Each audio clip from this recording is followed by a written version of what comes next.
Hare Krishna, everyone. हरे कृष्ण माता जी, प्रणाम माता जी। Dandavat pranam, Hare Krishna. हरे कृष्ण माता जी, प्रणाम माता जी। हरे कृष्ण माता जी, प्रणाम माता जी। Dandavat pranam, Hare Krishna. So let's start.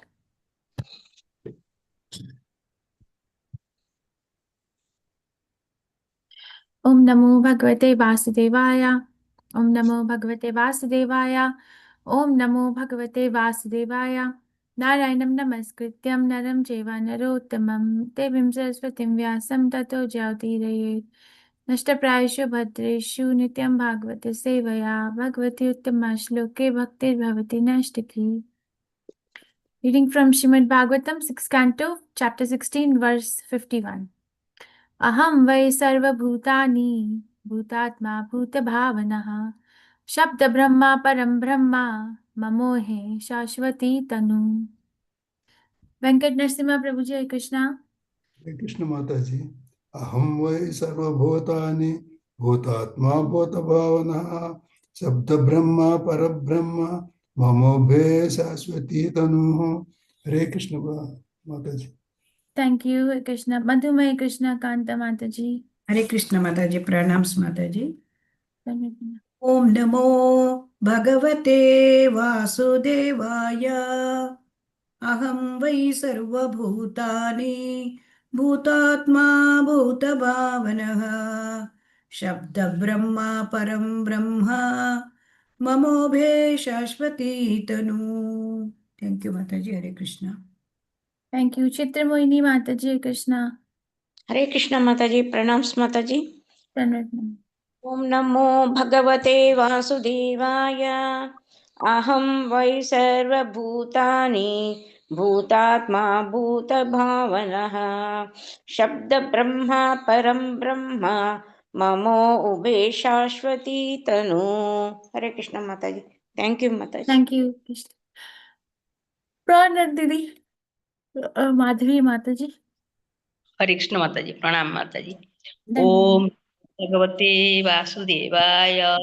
अहम वै सर्वभूतानि भूतात्मा भूतभावनः शब्द ब्रह्मा परम ब्रह्म ममोभे सरस्वती तनु। हरे कृष्ण माता जी। थैंक यू माता जी। Thank you, Madhumati Vilasini Mataji, Hare Krishna. हरे कृष्ण माता जी, दंडवत प्रणाम माता जी। Dandavat. ओम नमो भगवते वासुदेवाय।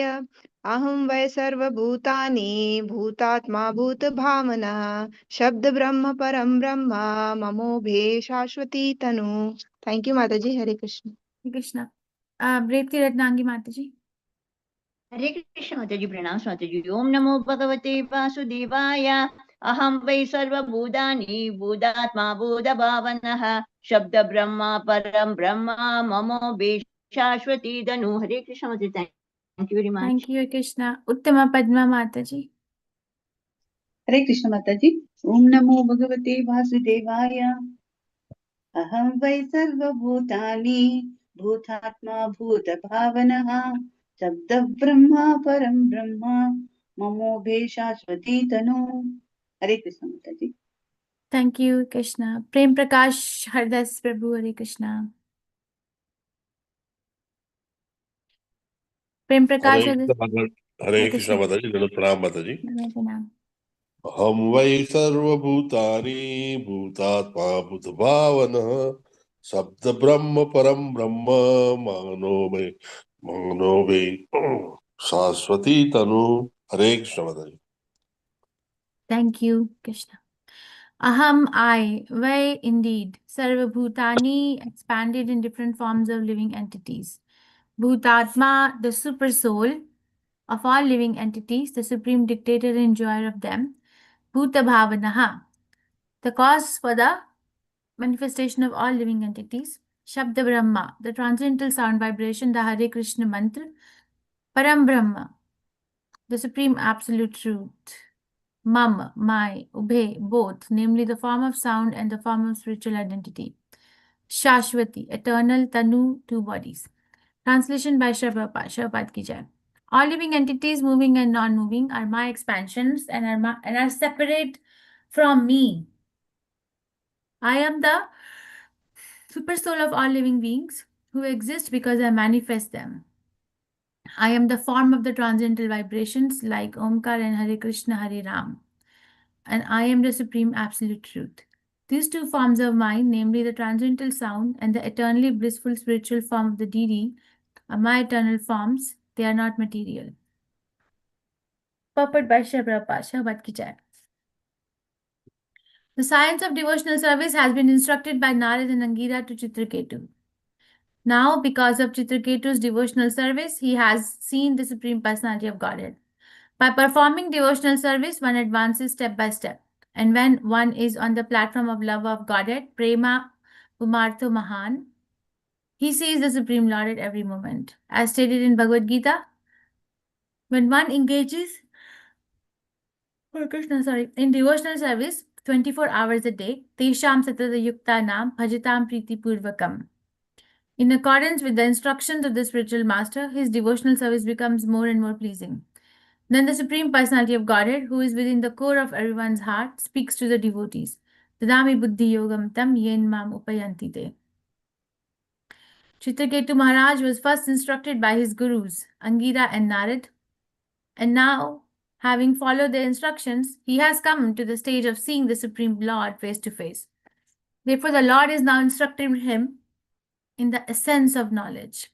The essence of knowledge is that there are two kinds of vastu or substances. One is real and the other being illusory or temporary. Is sometimes called non-factual. One must consider these two kinds of existence. The real tattva or truth consists of Brahman, Paramatma and Bhagwan. As stated in Srimad Bhagavatam, 1st Canto, 2nd Chapter, verse 11, Vadanti tat tattva vidas, tattvam, yajnanam advayam, Brahma iti, Paramatma iti, Bhagwan iti shabdate. Learned transcendentalists who know the absolute truth call this non-dual substance Brahman, Paramatma or Bhagwan. The absolute truth exists eternally in three features. Therefore, Brahman, Paramatma and Bhagwan combined are the substance. The categories of emanations from the non-substance are two: activities and forbidden activities. Karm and Vikarm. Karm refers to pious life or material activities performed during the day and the mental activities of dreams at night. These are more or less desired activities. Vikarm, however, refers to illusory activities, which is something like below the wisp. These activities have no meaning. For example, modern scientists imagine that life can be produced from chemical combinations. And they are very busy trying to prove this in laboratories throughout the world. Although no one in history has been able to produce the substance of life from the material combinations. Such activities are called vikarma. All material activities are actually illusory, and progress in illusion is simply a waste of time. These illusory activities are called akarya, and one must learn of them from the instructions of the Supreme Personality of Godhead. As stated in Bhagavad Gita, 4th chapter, verse 17, Karmano hi api bodhavyam cha vikarmanaha, akarmanascha bodhavyam gahana karmano gatihi. The intricacies of action are very hard to understand. Therefore, one should know properly what action is, what forbidden action is, and what inaction is. One must learn of these directly from the Supreme Personality of Godhead, who, as Anantadev, is instructing King Chitraketu. Because of the advanced stage of devotional service he achieved by following the instructions of Narad and Angira. Herein it is stated, Aham vai sarva bhutani. The Lord is everything, sarva bhutani, including the living entities in the material or physical elements. As the Lord says in Bhagavad Gita, 7th chapter, verse 4 to 5. Bhumi rapo analo vayu khammanu buddhirevacha ahankara iti yamme bhinna prakriti ashtada aparayam itaste anyam prakritim vidhi me param jiva bhutam mahabaho yayedham dharyate jagat. Earth, water, fire, air, ether, mind, intelligence, and false ego, all together, these 8 comprise my separated material energies. Besides this inferior nature, O mighty Arjun, there is a superior energy of mind which consists of the living entities who are struggling with the material nature and are sustaining the universe. The living entities tries to lord it over the material physical elements. But both the physical elements and spiritual spark are energies. emanating from the Supreme Personality of Godhead. Therefore, the Lord says, Aham Vai Sarva Bhutani, I am everything. Just as heat and light emanate from fire, these two energies, the physical elements and the living entities, emanate from the Supreme Lord. Therefore, the Lord says, Aham Vai Sarva Bhutani, I expand the physical and spiritual categories.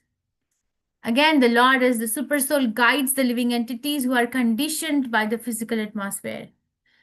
Therefore, he is called Bhutatma Bhutabhavanaha. He gives the living entity the intelligence with which to improve his position so that he may return home back to Godhead.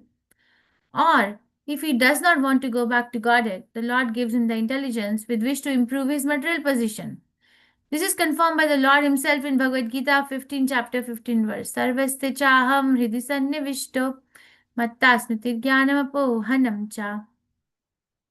I am seated in everyone's heart, and from me come remembrance, knowledge, and forgetfulness. From within, the Lord gives the living entity the intelligence with which to work.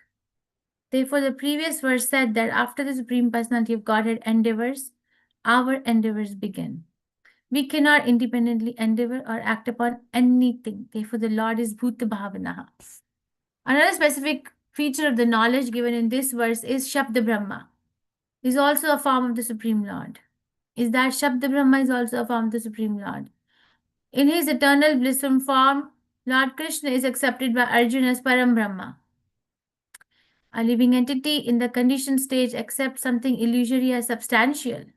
This is called Maya or Avidya, ignorance. Therefore, according to the Vedic knowledge, one must become a devotee and one must then distinguish between Avidya and Vidya, which are elaborately explained in the Isupnishad. When one is actually on the platform of Vidya, he can personally understand the personality of Godhead in his forms like those of Lord Ram, Lord Krishna, and Sankarshan. The Vedic knowledge is described as the breathing of the Supreme Lord, and activities begin on the basis of Vedic knowledge. Therefore, the Lord says that when he endeavors or breathes, the material universes come into existence and various activities gradually develop. The Lord says in Bhagavad Gita, Pranava Sarva Vedeshu, I am the syllable Om in all Vedic mantras. Vedic knowledge begins with the vibration of transcendental sound, Pranav Omkar. The same transcendental sound is Hare Krishna, Krishna Krishna, Hare Hare. Hare Ram, Ram Ram, Hare Hare. Abhinittatvam Nama Naminoho. There is no difference between the holy name of the Lord and the Lord himself. Om Agyan Timirandasya Gyan Anjan Shalakaya Chakshir Urmilitam Yena Tasmai Shri Guruve Namah Shri Chaitanya Manobishtam Sthapitam Yena Bhutale Swayam Rupa Gadamahiyam Dadati Swapadantikam. He Krishna Karna Sindhu Deenbandhu Jagatpate Gopesha Gopika Kanta Radha Kanta Namastite. Apta Kanchan Gaurangi Radhe Vrindavaneshwari Vrishbhanuste Devi Pranamami Haripriya. Jai Shri Krishna Chaitanya Prabhu Nityananda Shri Advaita Gadadhar Shivasadi Gaur Bhakta Vrinda. Hare Krishna Krishna Krishna Hare Hare Hare Ram Ram Ram Hare Hare. Namam Vishnu Padaya Krishna Prishtaya Bhutale Srimati Bhaktivedanta Swami Namine. Namaste Saraswati Deve Gaurvadni Pacharine Nirvishesha Shnivadi Paschatya Deshadarine. All living entities, moving and non-moving, are my expansions and are separate from me. I am the super soul of all living beings who exist because I manifest them. I am the form of the transcendental vibrations like Omkar and the Hare Krishna Hare Ram. And I am the absolute, supreme absolute truth. These two forms of mine, namely the transcendental sound and the eternally blissful spiritual form of the deity, are my eternal forms. They are not material. We're reading from Srimad Bhagavatam, 6th canto, Prescribed Duties for the Mankind, chapter 16, which is called as King Chitraketu. It's the The Supreme Supreme Lord. Lord. Who is speaking this verse? To whom? Supreme Lord is speaking to King Chitraketu. Very nice. So Anantashesha is speaking this to Chitraketu after giving darshan to him because of being pleased by his sincerity and dedication in following the orders of his spiritual master.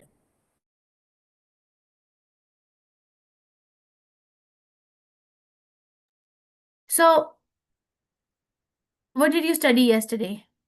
One liner. Hare Krishna Mataji. Being pleased with King Chitraketu, the Lord is saying that because he has followed and because under the guidance of Narada Muni, he And Angila. practiced spiritual and he got spiritual knowledge.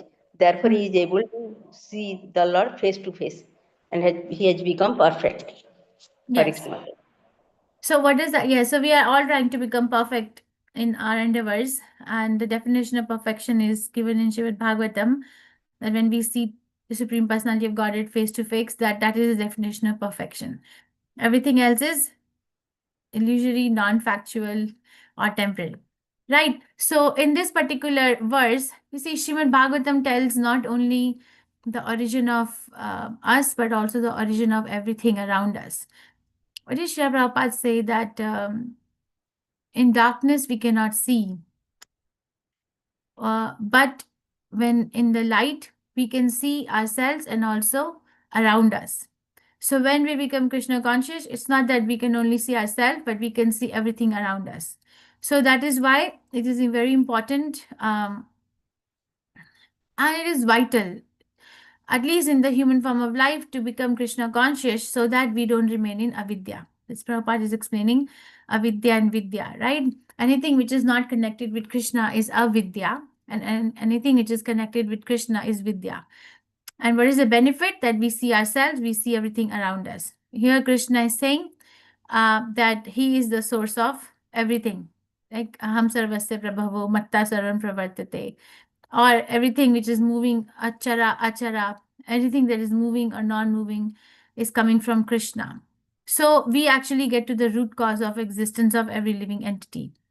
Now, I want to ask, this particular verse given by Anantashesh, Lord, is giving us a kind of information, but also kind of intelligence to choose wisely which path one wants to follow, right?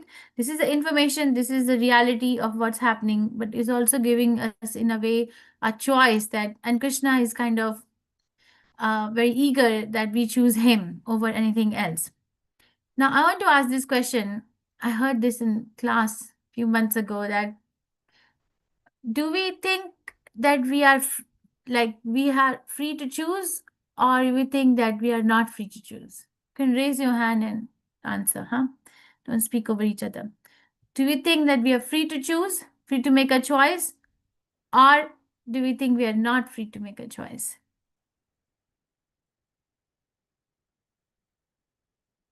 Yes, Pranandini, Madhvi Mataji. We are free to choose, Mataji. You have got minor independence to choose. Okay, so she's saying we are free to choose. Okay, thank you. Is anyone else? The silence is telling me there is confusion about the answer. Yes, Madhumai Krishna Kanta Mataji. We are free to choose, Mataji, because God has given, Mataji is told, the small freedom. That's why. Okay, thank We you. think we are free. Okay, thank you. Prem Prakash Adas Prabhu. Krishna takes away everything except your desire or choice. He leaves that as an independent. Okay. So we are always free to choose.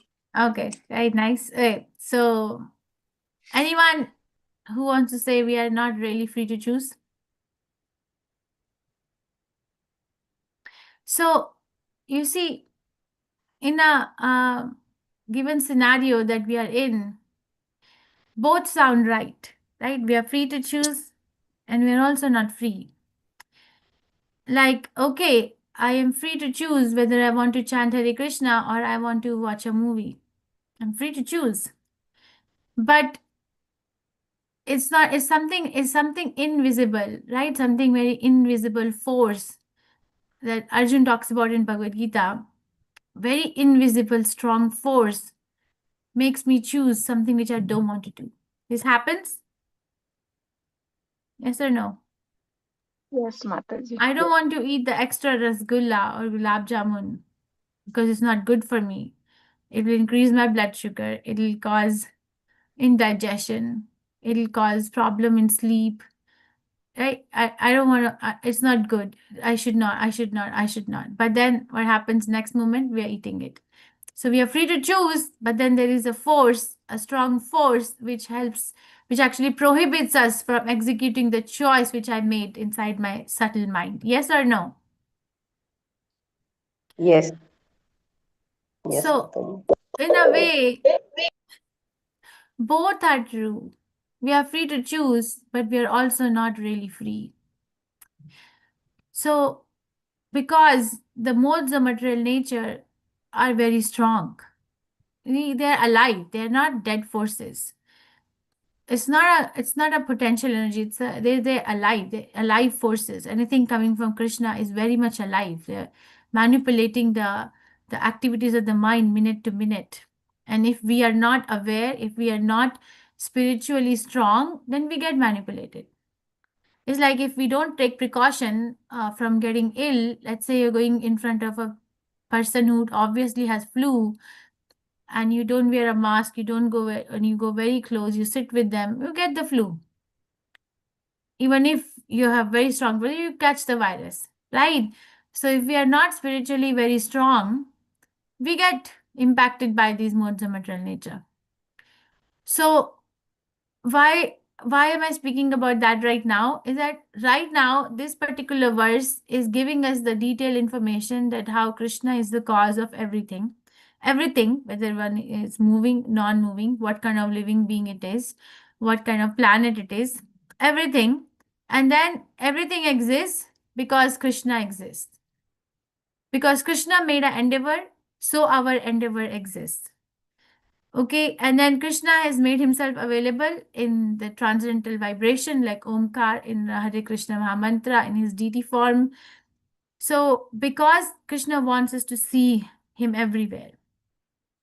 Okay, now I have a choice whether I can look at everything as like a dead energy or a very beautiful mountain. I was hearing Prabhupada's lecture. He said that when a devotee sees a flower, he picks up the flower and offers it to the lotus feet of the Supreme Personality of Godhead. But when a non-devotee sees flowers, they pluck it and then put it on their bunch of hair. This is what Prabhupada was saying. Same thing, but it'll change our vision. Okay, but then to execute this knowledge, we need a little more freedom. Okay, we know intuitively chanting Hare Krishna is good for me.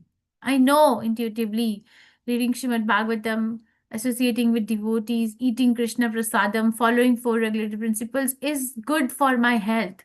It's good for my spiritual health. It's good for my mental health. It's good for my physical health. It's good for my emotional health. It's good for me. Nothing else is as good as this particular scenario, this particular set of rules and regulations. But we're not able to fully embrace that.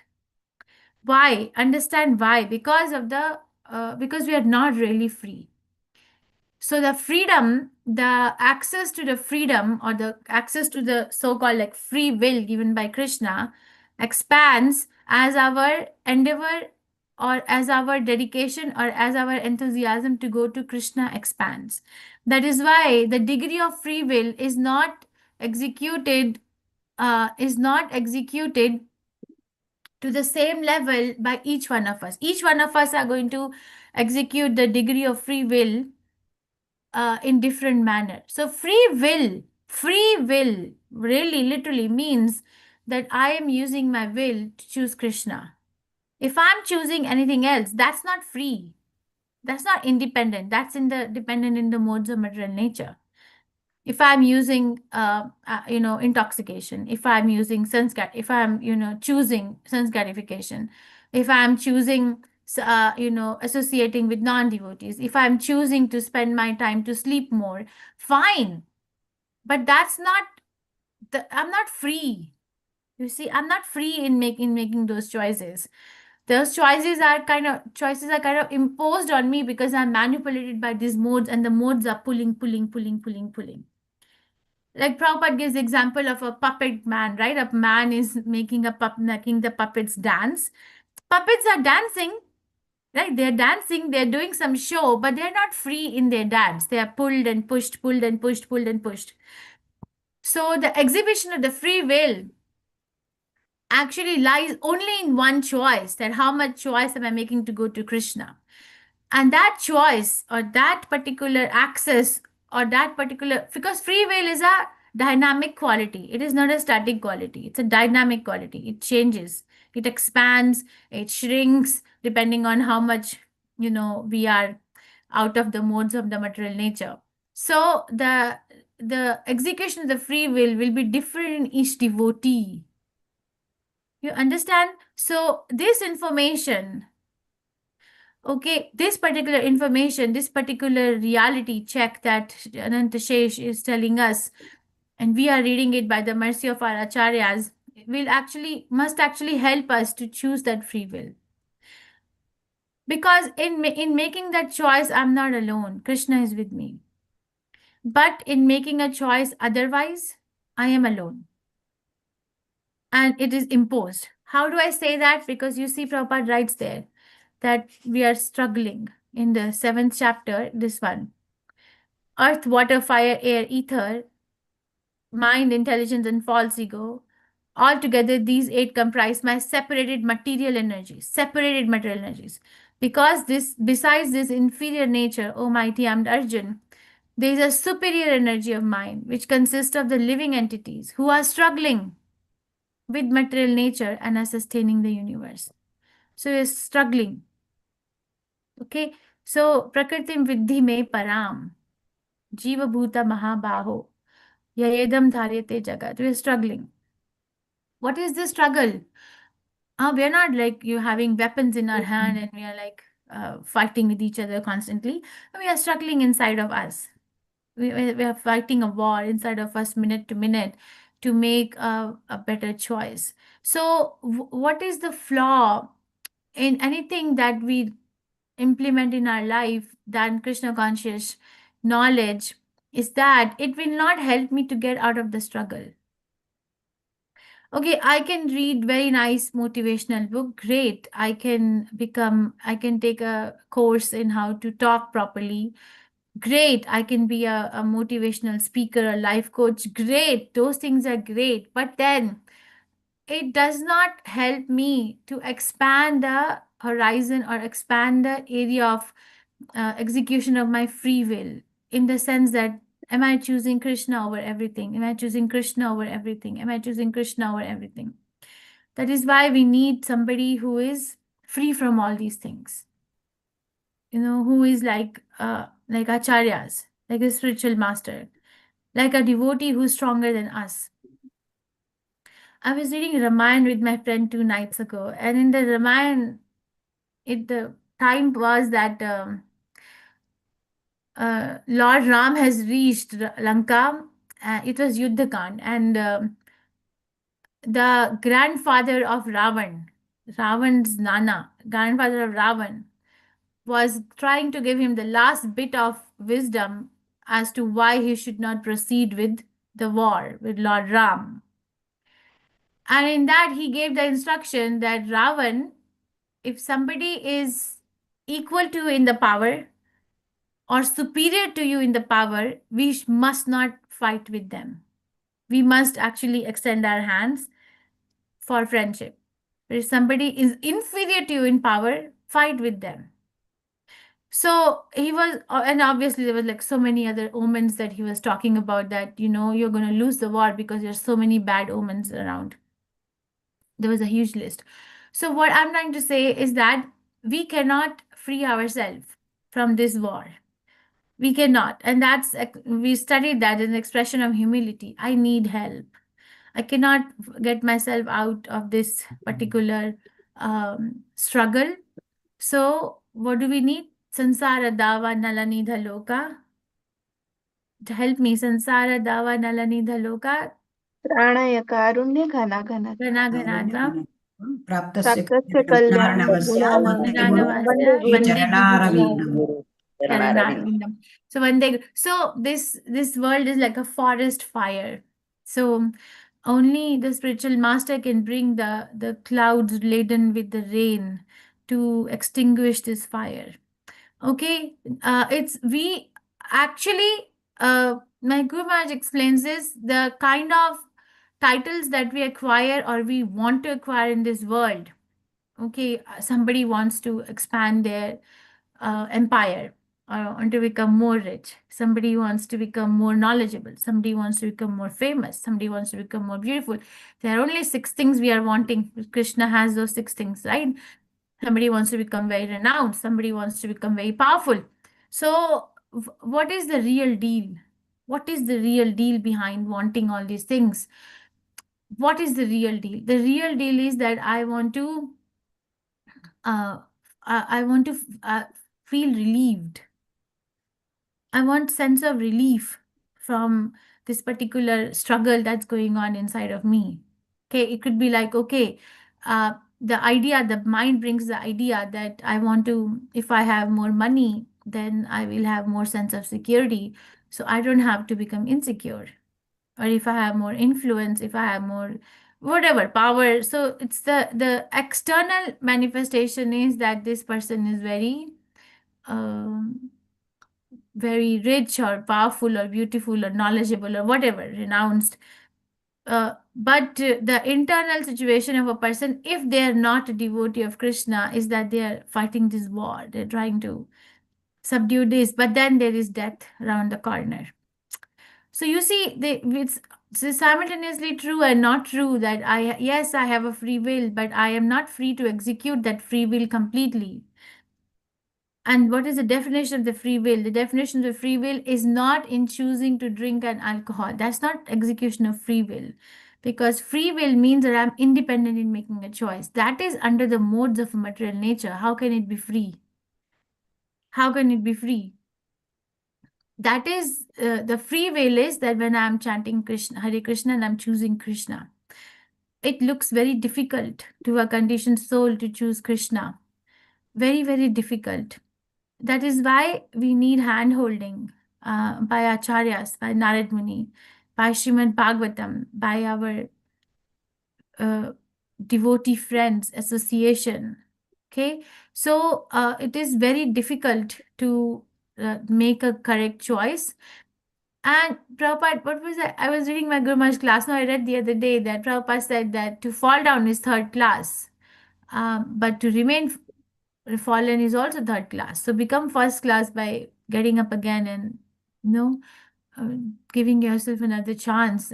Because the very fact that Krishna gave me another day to chant his holy name is an expression of his love for me, that I have gotten a chance. Okay, so we must become more and more careful in the execution of Krishna consciousness. So understand that this information is giving us a choice. This information is giving me the origin of the universe. But am I free to actually choose and my Krishna consciousness over anything else in my choice, in my life, or not? And if I'm not, then I am conditioned. And if I'm conditioned, then do I have a choice to become unconditioned? Yes, we do have a choice to become unconditioned. That's why there's a privilege in this human form of life. Then use the privilege. Krishna wants us to use the privilege. He doesn't want us to remain conditioned. And then that will be the expression of the free will. We say that free will made us fall down, but was it really a free will? Because we were overtaken by something which we were not free to choose. If you are free to choose, would you rather choose the elements like intoxication or free to choose, okay, or gambling or drugs, or would you rather choose the eating Krishna prasadam, getting up early in the morning? What would you be more inclined to if it was a real freedom? What would a person with a sane intelligence choose?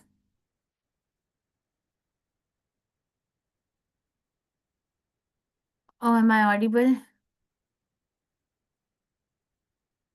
Mataji, sometimes I feel it also depends upon the circumstances, how they've been brought up and what they've been exposed. Sometimes I feel these youngsters who are exposed to this wrong First, you persons, answer and my question. we Analysis would is choose this. the better one. Yeah, we would choose the one with Krishna Prasadam, Mataji. Yes, yes. Okay. But you are Definitely. saying that it depends on how we are brought up. Well, Prabhupada tells a story. Okay, we can go on, our mind can Yeah. rationalize everything. You know, my friend Chiti Shakti Mm. says that if we have done something, we have already rationalized it within us. She tells a story, Prabhupada tells a story that there were two brothers whose father was an alcoholic, okay, was alcohol addict. The father actually left his body because of alcohol addiction. So one brother became an alcohol addict. So he was asked that, how did you become an alcohol addict? He said, because that's what I saw all my life. My father was an alcohol addict. That's how it's so natural for me to take alcohol addiction, drink alcohol. And the other brother never touched alcohol. So he was asked that, how come you don't drink alcohol at all? In fact, you don't even touch it. He said, because I was exposed to alcohol addiction all my life. Why would I do that? You see, so same circumstances, both were exposed. One chose different, another person chose different. So we can rationalize, but Krishna consciousness is, I will stop rationalizing my own intelligence and I'm going to follow what the acharyas are saying. And the acharyas are saying, I don't want to get up at 4 in the morning. It's the best time to sleep. But the acharyas are saying, Jeev jago, gora chan bole. Get up. Okay, I don't want to give up, the company of my friends who are going to watch this super hit movie. I don't want. But the Acharya says not good for you. Everything is going to have an action and a reaction. Nothing is neutral in this world. We can say water is neutral. How come water is neutral? Water has a taste. It's not neutral. Neutral means there is no quality. It has a taste, right? Krishna says, Rasoham apsi sarva, Rasoham apsi kanteya. Water has a taste. So nothing is neutral. If I'm going to do something, I will have the impact of it. Okay. So we can, I'm not here to, rationalize or irrationalize the choices we make. I'm here to give a principle-based voice that you see, it's not that we are really free in one sense because we are directed by the modes of material nature to choose something which I don't want to choose. And I know that in my heart that I don't want to do it, but something very strong makes us choose otherwise. So we need help. Okay, I think I'll stop here. Any questions, reflections, realizations, corrections, complaints? Hare Krishna, Mataji. Yes, Mataji, Hare Krishna. So, Mataji, when we make decision according to Lord, like it is always there, like we are making right or wrong, and something inside is saying, "Oh, this is wrong. You should not do it." So, would it be called a fearful decision, Mataji? And most of the time, it happens. Like we hesitate to make a free decision or desire, Mataji. I don't know what you're asking. Can you give an example? It's like sometimes we hesitate to make free decision, Mataji. It's always there, like we are doing right or wrong. Inside it happens most of the time. Like we are doing, would it be right or would it be wrong?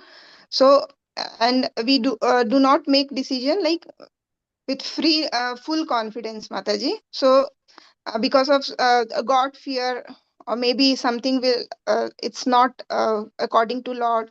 So would it be called a fearful decision, Mataji? Because we are fearful. Mataji, your question cannot be answered as a black and white. There are so many shades of gray.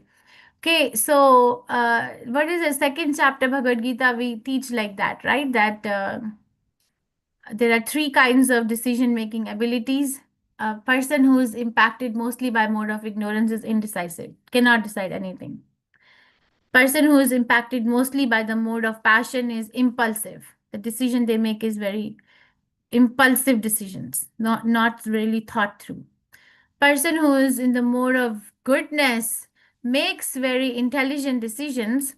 Why? Because they are introspective, they talk to people who have more experience, they collect they bring all the facts on the table and look at their choices. So out of the 3 modes of decision making abilities, goodness, passion, ignorance, goodness definitely is better.